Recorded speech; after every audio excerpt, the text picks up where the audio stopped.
বন্ধুরা, আমাদের হিন্দু ধর্মে আত্মার শান্তির জন্য অনেক নিয়ম পালন করা হয়, কিন্তু বেশিরভাগ মানুষই জানেন না যে এর পিছনের কারণ।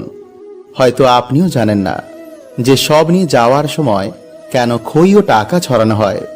সেগুলো যদি আমরা পাড়িয়ে বাড়িতে আসি, তো এতে কি আমাদের কোনো ক্ষতি হতে পারে? রাস্তায় সব দেখা কি শুভ না অশুভ? এই সকল প্রশ্নের উত্তর বন্ধুরা আমরা এই ভিডিওতে জানব। তাই আজকের ভিডিওটি খুবই ইন্টারেস্টিং হবে, তাই অবশ্যই বন্ধুরা পুরো ভিডিওটা দেখবেন। আর চ্যানেলে নতুন হলে চ্যানেলটি সাবস্ক্রাইব করে পাশের বেল আইকনটি অল করে রাখুন। আর কমেন্টে লিখুন হর হর মহাদেব ও জয় শ্রীকৃষ্ণ। তো সবার প্রথমে বন্ধুরা আমরা জেনে নিই যেগুলো কেন রাস্তায় ছড়ানো হয়, আর তারপরে আমরা জানব যেগুলো পারলে কি কিছু ক্ষতি হবে। বন্ধুরা, দেখবেন যখন কোনো ব্যক্তি মারা যায়, তো তার আশেপাশের সবাই এসে সেই ব্যক্তিকে প্রণাম করে, তার পা ছুঁয়ে আশীর্বাদ নেয়।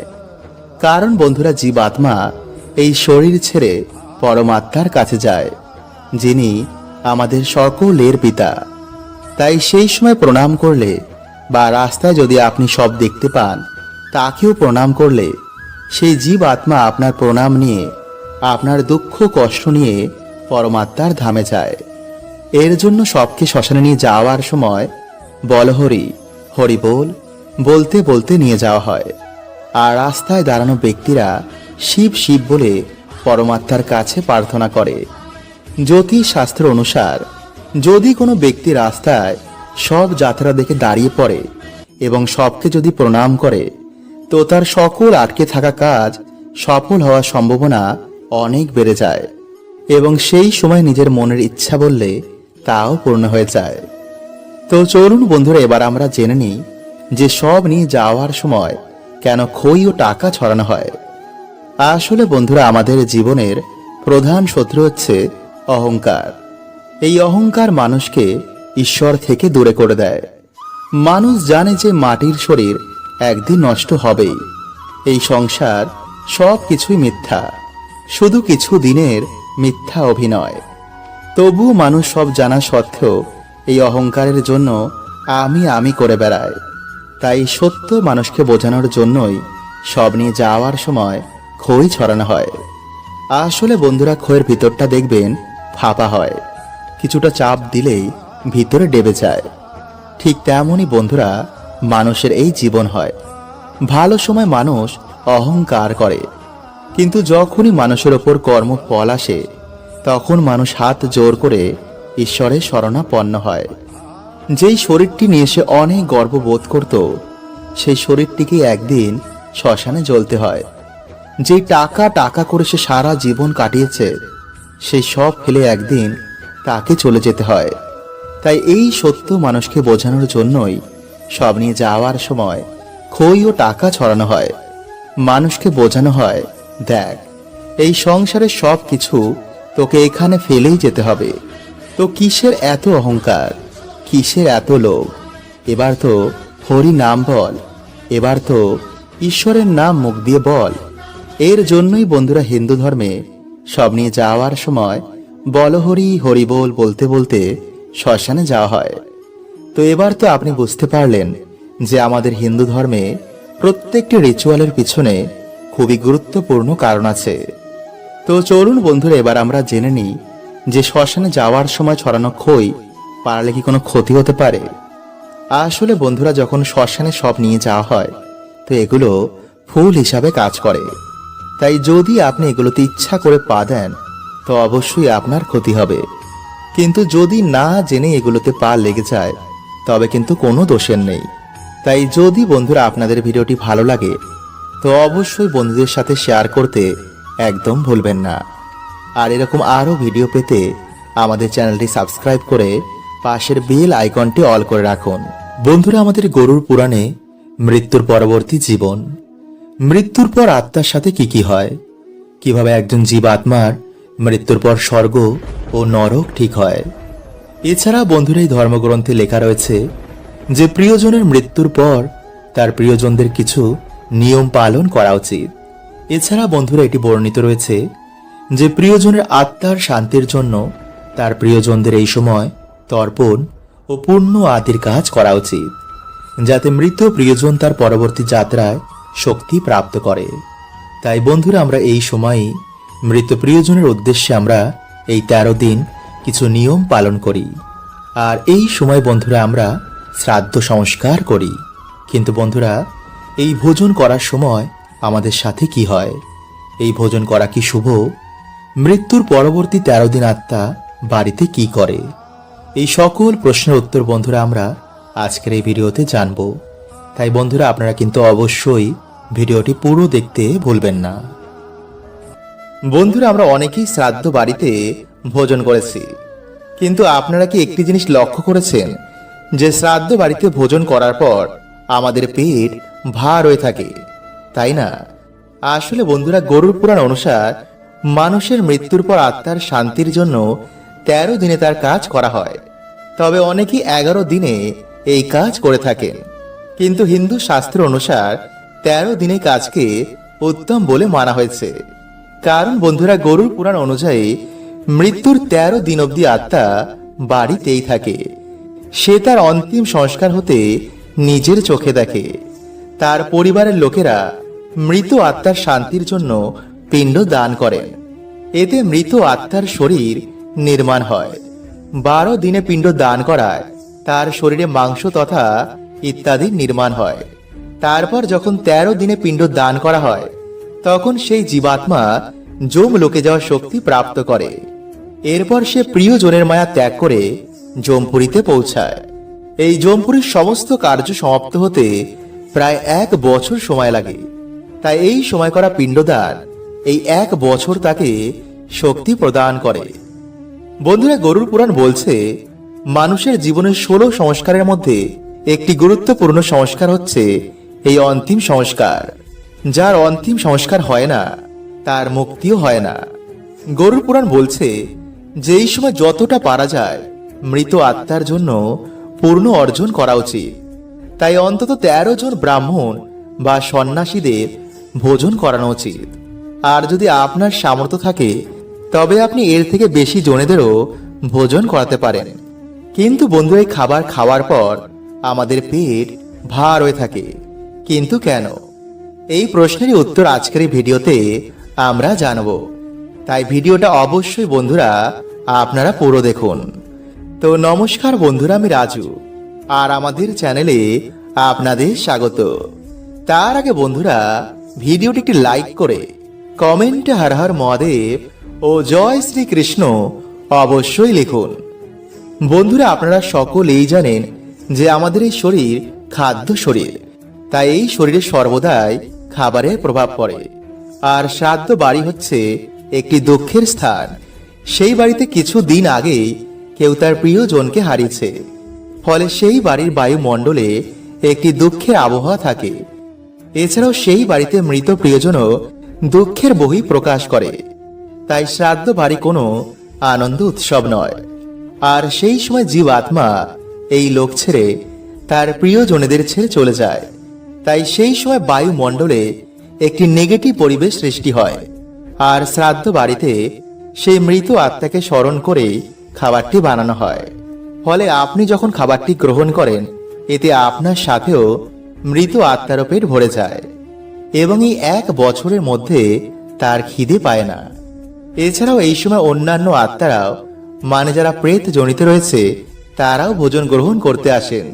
তাই এই সময় ভুলেও আনন্দ উৎসব পালন করা উচিত নয়, বরং তার আত্মার শান্তির জন্য ঈশ্বরের কাছে প্রার্থনা করা উচিত। বন্ধুরা, আমাদের হিন্দু ধর্মের অনুসার মৃত্যুর পর জীবাত্মার কখনো নাশ হয় না। সে শুধু এক শরীর থেকে অন্য শরীরে প্রবেশ করে। মৃত্যুর পর জীবাত্মাকে দেখতে তার স্থূল শরীরের মতনই হয়। মৃত্যুর পর একটি জীবাত্মাকে বিভিন্ন রকম অনুভূতি সহ্য করতে হয়, যা তার জন্য কষ্টদায়ী ও দুঃখদায়ী হয়। বন্ধুরা, আমাদের গরুর পুরাণে অনুসার মৃত্যুর পর জীবাত্মা কিছুক্ষণ অচেতন অবস্থায় থাকে। তারপর তার এমন অনুভব হয় যে কঠোর পরিশ্রম করে আসার পর মানুষ নিদ্রায় করে, কিন্তু কিছুক্ষণের মধ্যেই সে আবার অচেতন থেকে সচেতন হয়ে যায়। জ্ঞান ফিরতে জীবাত্মা তার মৃত শরীরকে দেখে অবাক হয়ে যায়। সে তার পরিবারের লোকজনদের কাছে গিয়ে বিভিন্নভাবে ডাকে, কিন্তু সেই কথা ভৌতিক না হওয়ার জন্য আমরা শুনতে পাই না। ফলে এই সব দেখে জীব আত্মা চিন্তিত ও দুঃখী হয়ে যায়। সে বারবার তার শরীরে প্রবেশ করার চেষ্টা করে, কিন্তু যম পাশে বা থাকার জন্য সেটিও করতে পারে না।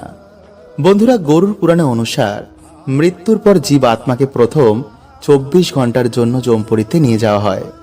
তারপর আবার তার বাড়িতেই তাকে ছেড়ে দেওয়া হয়। শ্রাদ্ধ অবধি জীব আত্মা তার বাড়িতেই থাকে। তাই এই সময় বাড়ির লোকেরা মৃত আত্মার জন্য নিয়মিতভাবে পিণ্ড দান করেন। গরুর পুরাণে অনুসার 10 দিন অবধি পিণ্ড দানে জীবাত্মার শরীরের বিভিন্ন অঙ্গের নির্মাণ হয়। 11 দিন ও 12 দিনের পিণ্ডদানে শরীরের মাংস ও চামড়ার নির্মাণ হয়। আর 13 দিনে যে পিণ্ড দান করা হয় সেই খাবার ফলে জীবাত্মার যমপুরী যাওয়ার শক্তি পায়। বন্ধুরা, মৃত্যুর পর 13 দিন অবধি যে পিণ্ড দান করা হয় সেই খাদ্যই জীবাত্মা 1 বছর অবধি প্রাপ্ত করে। এবং যদি শ্রাদ্ধের দিন 13 জন ব্রাহ্মণকে খাদ্য গ্রহণ করানো যায় তো এতে জীবাত্মা প্রেতজনি থেকেও মুক্তি পেয়ে যায়। কিন্তু যদি পিণ্ডদান না করা হয় তো জীবাত্মা যমপুরী যাওয়ার মতনও শক্তি পায় না। তাই মৃতকের আত্মার শান্তির জন্য অবশ্যই আমাদের পিণ্ডদান করা উচিত। বন্ধুরা, গরুর পুরাণে অনুসার মৃত্যুর পর জীবাত্মার সামনে 3টি রাস্তা খোলে: অর্চি মার্গ, ধূম মার্গ, উৎপত্তি বিনাশ মার্গ। অর্চি মার্গ দিয়ে ব্রহ্মলোক ও দেবলোকে যাওয়ার রাস্তা খোলে, ধূম মার্গ দিয়ে পিতৃলোকে যাওয়ার রাস্তা খোলে, আর উৎপত্তি বিনাশ মার্গ নরকে যাওয়ার রাস্তা খোলে। বন্ধুরা, জীব আত্মা তার কর্মের অনুসার এই সমস্ত লোকে থাকার পর আবার পুনরায় এই মৃত্যু লোকে ফিরে আসে। এই মৃত্যু লোকে এসে তার কর্মের অনুসার তাকে বিভিন্ন যোনিতে জন্মগ্রহণ করতে হয়। কিন্তু এই সমস্ত লোকের পরে রয়েছে ভগবত ধাম, যেখানে গেলে জীব আত্মাকে আর কখনো এই লোকে ফিরে আসতে হয় না। আর এই লোকে যাওয়ার 3টি রাস্তা আছে: জ্ঞান মার্গ, ভক্তি মার্গ ও নিষ্কাম কর্ম মার্গ। তাই এর মধ্যে আপনি যে কোনো একটি রাস্তা দিয়ে ভগবানের কাছে যেতে পারেন। বন্ধুরা, গরুর পুরাণে অনুসার মৃত্যুর পর যদি ব্যক্তি মুক্তি না পায় তো তাকে আবার এই মৃত্যুলোকে নতুন জন্ম নিতে হয়। আর এইভাবে মুক্তি না পাওয়া পর্যন্ত তাকে 84 লক্ষ যোনিতে বারবার করতে হয়। তাই ভগবান শ্রীকৃষ্ণ ভগবদ গীতায় বলছেন, যেইভাবে মানুষ তার এই পুরনো বস্ত্র ত্যাগ করে আবার নতুন বস্ত্র ধারণ করে, সেইভাবে জীব আত্মা তার এই পুরনো শরীর ত্যাগ করে আবার নতুন শরীর ধারণ করে। কিন্তু বন্ধুরা, আপনি কি জানেন যে মৃত্যুর পর কারা ভূত প্রেত হয় আর কারাই বা নতুন শরীর ধারণ করে? বন্ধুরা, আজকের এই ভিডিওতে আমরা এই বিষয়েই জানব যে মনুষ্য জন্মের আমাদের উদ্দেশ্য কি, কেন আমরা এই মনুষ্য শরীর পেয়েছি। তো নমস্কার বন্ধুরা, আমি রাজু আর আমাদের চ্যানেলে আপনাদের স্বাগত। তার আগে বন্ধুরা, ভিডিওটি একটি লাইক করে কমেন্টে হর হর মহাদেব ও জয় শ্রীকৃষ্ণ অবশ্যই লিখুন। বন্ধুরা, যারা পৃথিবীতে জন্ম নিয়েছে তারা মৃত্যুর পর আবার জন্ম নেবে, এটাই সত্য। বলা হয় মানুষের জন্ম তার কর্মের হিসাবেই হয়, আর মৃত্যু যখন আমাদের এই আয়ু পূর্ণ হয়ে যাবে তখনই আমাদের মৃত্যু হবে। সুতরাং বন্ধুরা, আমাদের কর্মের অনুসারই আমরা 84 লক্ষ যোনিতে জন্ম নিই। তাই বন্ধুরা, গরুর পুরাণে অনুসার জীবাত্মা যখন মাতৃগর্ভে থাকে তখন সে পরমাত্মার কাছে প্রার্থনা করে, হে প্রভু, আমাকে মাতৃগর্ভ থেকে তুমি তাড়াতাড়ি বার করো, কারণ প্রভু আমি নতুন জন্মে তোমার অনেক নাম ও কীর্তন করব এবং এই মনুষ্য জন্ম আমি সার্থক করব। যে ভুল আমি পূর্ব জন্মে করেছি সেই ভুল আমি এই জন্মে আর দ্বিতীয়বার করব না। কিন্তু বন্ধুরা, জন্ম নিতেই সেই মানুষটি এই মোহ মায়াতে ফেসে পরমাত্মাকে ভুলে যায়। আর যখন তার জীবনে প্রচণ্ড দুঃখ আসে, তার পূর্ব জন্মের কর্মফল আসে, তখন সে পরমাত্মাকেই দোষ দেয় আর ভুলে যায় তার মনুষ্য জন্মের উদ্দেশ্য, কি কারণে সে এই মনুষ্য জন্ম প্রাপ্ত করেছিল আর সে কি এই জন্মে করছে। তাই বন্ধুরা, প্রত্যেক মানুষের জানা উচিত তার এই মনুষ্য জন্মের উদ্দেশ্য, কেন পরমাত্মা তাকে এই মনুষ্য জন্মে পাঠিয়েছে। আসলে বন্ধুরা, এই পৃথিবীতে সকল জীবের মধ্যে এতটাও বুদ্ধি নেই যেই ডাইমেনশন ছেড়ে সে ওপরের ডাইমেনশনে যেতে পারে। শুধু একমাত্র মানুষই এই কার্যটি করতে পারে। সে জীব থেকে স্বয়ং শিব হতে পারে, যা দেবতা, দানব, রাক্ষস বা কোনো রকম জীব আত্মা এই কার্যগুলো করতে পারে না। শুধু একমাত্রই মনুষ্য জন্মেই এই কার্য সফল করা যায়। তাই বহু দেব দেবী বন্ধুরা এই মনুষ্য জন্ম প্রাপ্ত করার জন্য ব্যাকুল হয়ে থাকে। তাই বন্ধুরা, এটিকে সহজ ভাষায় বলতে গেলে এই মনুষ্য শরীর হচ্ছে এই ডাইমেনশন থেকে অন্য ডাইমেনশনে যাওয়ার একমাত্র গাড়ি। আর এই মনুষ্য শরীরকে মানুষ না জেনেই বৃথাই নষ্ট করে ফেলে, আর এর ফলেই তাকে প্রেত যোনিতে ঘুরতে হয়। বন্ধুরা, ধরুন আপনি কোনো ট্রেনে করে কোনো জায়গায় যাচ্ছেন, কিন্তু হঠাৎই আপনার সেই ট্রেনটি রাস্তায় খারাপ হয়ে যায়। ফলে আপনি না আগে যেতে পারছেন, না আপনি পিছনে আসতে পারছেন। আর বন্ধুরা, একেই আমাদের শাস্ত্রে প্রেত যোনি বলা হয়। মানে সেই জীবাত্মা না আগে যেতে পারে, না পিছনে আসতে পারে। সে পূর্ব জন্মের মোহ কিছুতেই ছাড়তে পারে না, আর নতুন জন্ম সে আর নিতে পারে না। বন্ধুরা, কলিযুগে এগুলো বেশি মাত্রা এর জন্য হচ্ছে কারণ কলিযুগে আমাদের এই মন মোহ, মায়া, ইচ্ছা, বাসনায় এতটাই জড়িয়ে গেছে যে পরমাত্মা যদি আমাদের নিতে আসে তবুও আমরা যেতে চাইব না। তাই এর জন্য বন্ধুরা আমাদের বলা হয় যে ঈশ্বরের ভক্তি করতে।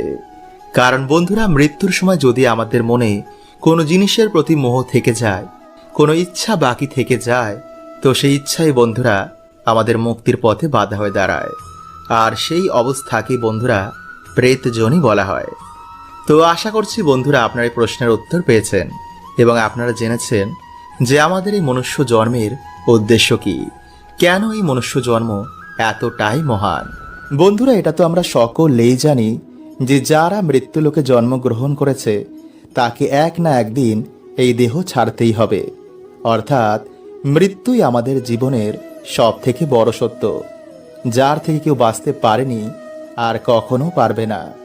তাই আপনিও দেখেছেন হয়তো যে আমাদের হিন্দু ধর্মে শ্রাদ্ধে খাওয়ানো হয়।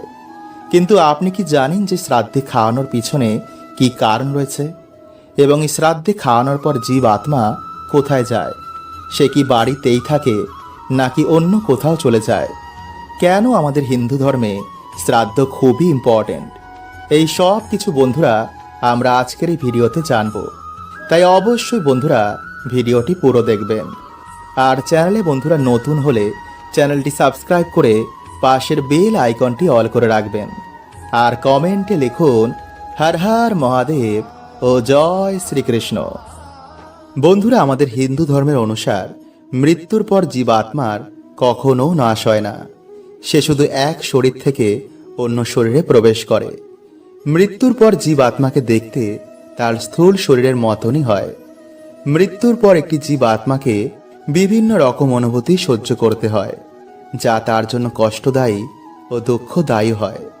বন্ধুরা, আমাদের গরুর পুরাণে অনুসার মৃত্যুর পর জীবাত্মা কিছুক্ষণ অচেতন অবস্থায় থাকে। তারপর তার এমন অনুভব হয় যে কঠোর পরিশ্রম করে আসার পর মানুষ নিদ্রায় করে, কিন্তু কিছুক্ষণের মধ্যেই সে আবার অচেতন থেকে সচেতন হয়ে যায়। জ্ঞান ফিরতেই জীবাত্মা তার মৃত শরীরকে দেখে অবাক হয়ে যায়। সে তার পরিবারের লোকজনদের কাছে গিয়ে বিভিন্নভাবে ডাকে, কিন্তু সেই কথা ভৌতিক না হওয়ার জন্য আমরা শুনতে পাই না। ফলে এই সব দেখে জীবাত্মা চিন্তিত ও দুঃখী হয়ে যায়। সে বারবার তার শরীরে প্রবেশ করার চেষ্টা করে, কিন্তু যম পাশে বা থাকার জন্য সেটিও করতে পারে না। বন্ধুরা, গরুর পুরাণে অনুসার মৃত্যুর পর জীবাত্মাকে প্রথম 24 ঘন্টার জন্য যমপুরীতে নিয়ে যাওয়া হয়। তারপর আবার তার বাড়িতেই তাকে ছেড়ে দেওয়া হয়। শ্রাদ্ধ অবধি জীবাত্মা তার বাড়িতেই থাকে। তাই এই সময় বাড়ির লোকেরা মৃত আত্মার জন্য নিয়মিতভাবে পিণ্ড দান করেন। গরুর পুরাণে অনুসার 10 দিন অবধি পিণ্ড দানে জীবাত্মার শরীরের বিভিন্ন অঙ্গের নির্মাণ হয়। 11 দিন ও 12 দিনের পিণ্ডদানে শরীরের মাংস ও চামড়ার নির্মাণ হয়। আর 13 দিনে যে পিণ্ড দান করা হয় সেই খাবার ফলে জীবাত্মার যমপুরী যাওয়ার শক্তি পায়। বন্ধুরা, এই যমপুরী যেতে জীবাত্মার প্রায় 1 বছর সময় লাগে। তাই 1 বছর পর আমরা বাৎসরিক পালন করি। বন্ধুরা, মৃত্যুর পর 13 দিন অবধি যে পিণ্ড দান করা হয় সেই খাদ্যই জীব আত্মা 1 বছর অবধি প্রাপ্ত করে। এবং যদি শ্রাদ্ধের দিন 13 জন ব্রাহ্মণকে খাদ্য গ্রহণ করানো যায় তো এতে জীব আত্মা প্রেতজনি থেকেও মুক্তি পেয়ে যায়। কিন্তু যদি পিণ্ডদান না করা হয় তো জীবাত্মা যমপুরী যাওয়ার মতনও শক্তি পায় না। তাই মৃতকের আত্মার শান্তির জন্য অবশ্যই আমাদের পিণ্ডদান করা উচিত। বন্ধুরা, গরুর পুরাণে অনুসার মৃত্যুর পর জীব আত্মার সামনে 3টি রাস্তা খোলে: অর্চি মার্গ, ধূম মার্গ, উৎপত্তি বিনাশ মার্গ। অর্চি মার্গ দিয়ে ব্রহ্মলোক ও দেবলোকে যাওয়ার রাস্তা খোলে, ধূম মার্গ দিয়ে পিতৃলোকে যাওয়ার রাস্তা খোলে, আর উৎপত্তি বিনাশ মার্গ নরকে যাওয়ার রাস্তা খোলে। বন্ধুরা, জীব আত্মা তার কর্মের অনুসার এই সমস্ত লোকে থাকার পর আবার পুনরায় এই মৃত্যুলোকে ফিরে আসে। এই মৃত্যুলোকে এসে তার কর্মের অনুসার তাকে বিভিন্ন যোনিতে জন্মগ্রহণ করতে হয়। কিন্তু এই সমস্ত লোকের পরে রয়েছে ভগবত ধাম, যেখানে গেলে জীব আত্মাকে আর কখনো এই লোকে ফিরে আসতে হয় না। আর এই লোকে যাওয়ার 3টি রাস্তা আছে: জ্ঞান মার্গ, ভক্তি মার্গ ও নিষ্কাম কর্ম মার্গ। তাই এর মধ্যে আপনি যে কোনো একটি রাস্তা দিয়ে ভগবানের কাছে যেতে পারেন। ভগবান শ্রীকৃষ্ণ গীতায় বলেছেন যে আত্মা অবিনাশী, না আত্মার জন্ম হয় আর না মৃত্যু। আমরা যেমন পুরনো বস্ত্র ত্যাগ করে নতুন বস্ত্র ধারণ করি, ঠিক তেমনই আত্মা এই পুরনো শরীর ত্যাগ করে নতুন শরীর ধারণ করে। তো একটি জীবাত্মার নতুন শরীর ধারণ করতে কতদিন সময় লাগে তা আজকের এই ভিডিওতেই আমরা জানবো। তো নমস্কার বন্ধুরা, আমি রাজু, আর আমাদের চ্যানেলে আপনাদের স্বাগত। তার আগে বন্ধুরা, আপনারা যদি ভগবান শ্রীকৃষ্ণের ভক্ত হয়ে থাকেন তো ভিডিওটিকে একটি লাইক করে কমেন্টে লিখুন জয় শ্রীকৃষ্ণ। বন্ধুরা, কর্মের অনুসার বিভিন্ন মানুষের মৃত্যু বিভিন্ন ভাবে হয় এবং সেই হিসাবেই তার গতি হয়। কেউ শতগুণী হয়, কেউ রজগুণী, আর কেউ তমগুণী। বন্ধুরা, আমাদের শরীরে 10টি দরজা রয়েছে, যাকে দশম দুয়ারও বলা হয়। আর সেগুলি হলো মলাশয়, মূত্রাশয়, 2টি নাকের ছিদ্র, 2টি চোখের ছিদ্র, 2টি কানের ছিদ্র, 1টি মুখ। আর দশম দুয়ার হলো ব্রহ্মদুয়ার বা ব্রহ্মতালু। ভগবান শ্রীকৃষ্ণ ভগবদ গীতার 14 নম্বর অধ্যায়ের 18 নম্বর শ্লোকে বলেছেন, যে ব্যক্তি তমগুণে মারা যায় সে নিচের পথ অর্থাৎ মল মূত্রের মাধ্যমে দেহ ত্যাগ করে। যে রজগুণে মারা যায় সে চোখ মুখ হা করে দেহ ত্যাগ করে। আর যে শতগুণে মারা যায় সে ব্রহ্মদুয়ার থেকে দেহ ত্যাগ করে। এমন মানুষকে দেখে মনে হবে না যে তিনি মারা গেছেন, দেখে মনে হবে যেন তিনি ঘুমাচ্ছেন। তাই যে মনুষ্য তমগুণে মারা গেছে তার জন্ম নিতে অনেক সময় লাগে, কারণ তাকে যমপুরীর শাস্তি ভোগ করার পর বিভিন্ন যোনিতে জন্ম নিতে হয়। যে মনুষ্য শতগুণে মারা গেছেন সে ঊর্ধ্বলোকে গমন করেন, এবং সে যদি চায় আবার জন্ম নিয়ে মানুষের কল্যাণ করবে তখন সে জন্ম নেয়। এর জন্য তাদেরকেও জন্ম নিতে অনেক সময় লাগে। এরপর হচ্ছে রজগুণ। যে রজগুণে মারা গেছেন, মানে যার পাপ পুণ্য সমান, তার জন্ম নিতে বেশি সময় লাগে না। কেউ 10 থেকে 13 দিনে, কেউ 37 থেকে 40 দিনে, কেউ আবার 1 বছরের মধ্যে জন্ম নিয়ে নেয়। আর সেই জন্মতেই সে এখানেই পাপ পুণ্যের ফল ভোগ করে। তাই কিছু লোক বলে এখানেই স্বর্গ ও নরক, কিন্তু এটা অর্ধেক সত্য। তো আশা করছি বন্ধুরা আপনারা উত্তর পেয়েছেন। যদি কিছু প্রশ্ন থেকে থাকে তো আমাকে ইনস্টাগ্রাম ও ফেসবুকে জিজ্ঞেস করতে পারেন। হরে কৃষ্ণা।